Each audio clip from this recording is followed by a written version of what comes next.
Assalamualaikum warahmatullahi wabarakatuh. Salam sehat semuanya. Salam Pancasila.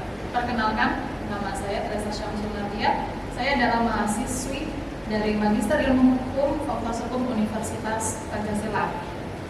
Pada kesempatan yang baik ini, saya akan membahas atau meresume buku yang berjudul Negara Hukum dan Perkembangan Teori Hukum karya A. Mufti Fajar.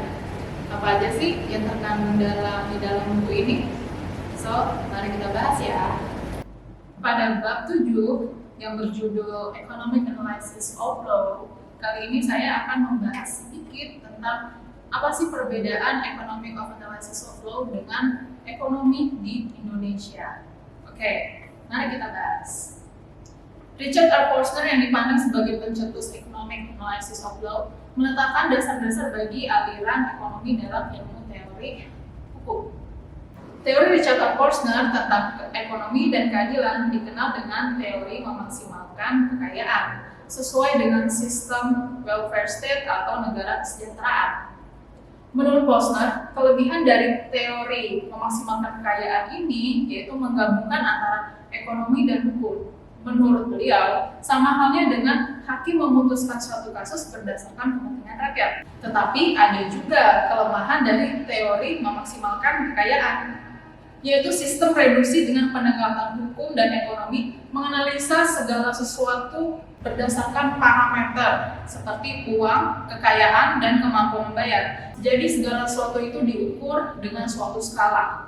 Sekarang kita bandingkan ya dengan ekonomi di Indonesia. Perekonomian di Indonesia diatur dalam pasal 33 Undang-Undang Dasar 1945. Saya bacakan ya. Ayat 1, perekonomian disusun sebagai usaha bersama berdasarkan asas kekeluargaan. Ayat 2, cabang-cabang produksi yang penting bagi negara dan yang menguasai hajat hidup orang banyak dikuasai oleh negara. Ayat 3, bumi, air, dan kekayaan alam yang terkandung di dalamnya dikuasai oleh negara dan dipergunakan untuk sebesar-besarnya kemampuan rakyat.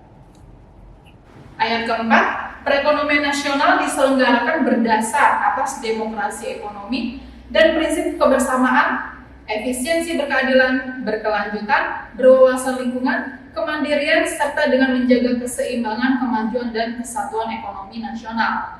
Ayat 5, ketentuan lebih lanjut mengenai pelaksanaan pasal ini diatur dalam undang-undang. Menurut saya, ada yang mengganjal di pasal 33 Undang-Undang Dasar 1945 ayat keempat, yaitu kata-kata efisiensi berkeadilan.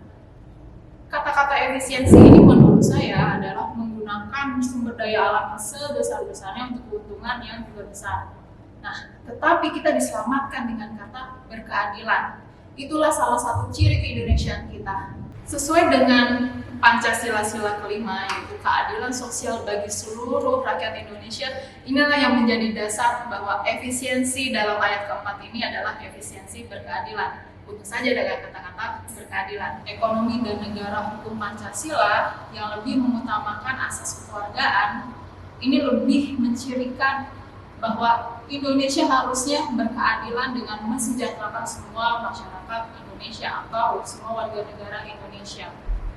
Negara hukum Pancasila mengandung 5 unsur, yaitu Pancasila merupakan sumber dari sumber hukum. Artinya, setiap peraturan Indonesia harus didasari pada wawasan kebangsaan, wawasan nusantara, dan berbineka tunggal ika.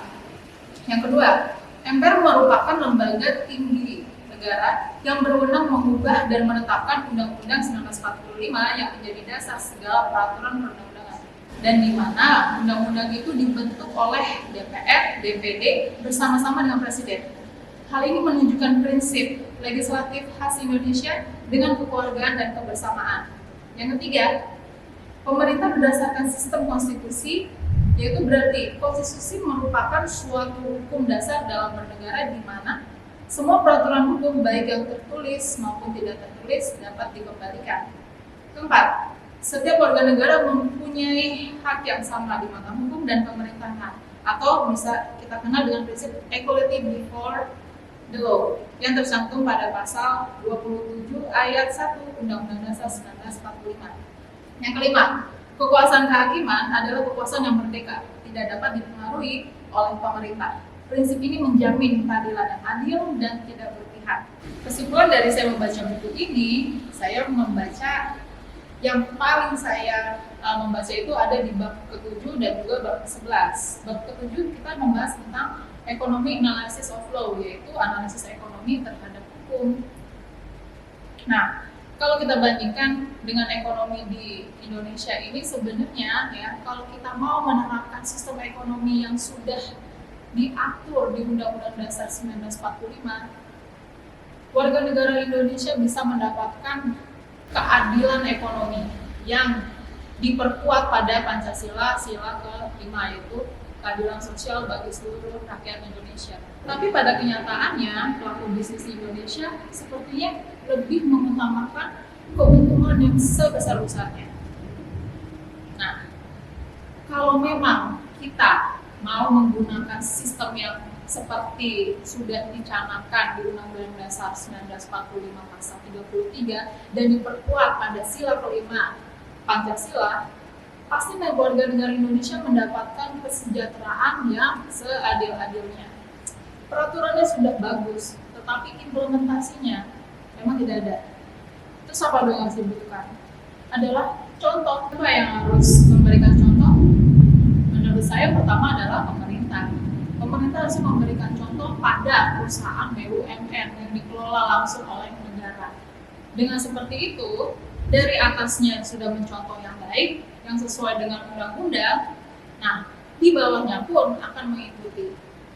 Oke, sekian resume yang saya kemukakan. Mohon maaf apabila ada kata-kata dan penjelasan yang keliru. Salam sehat semuanya, salam Pancasila. Wassalamualaikum warahmatullahi wabarakatuh.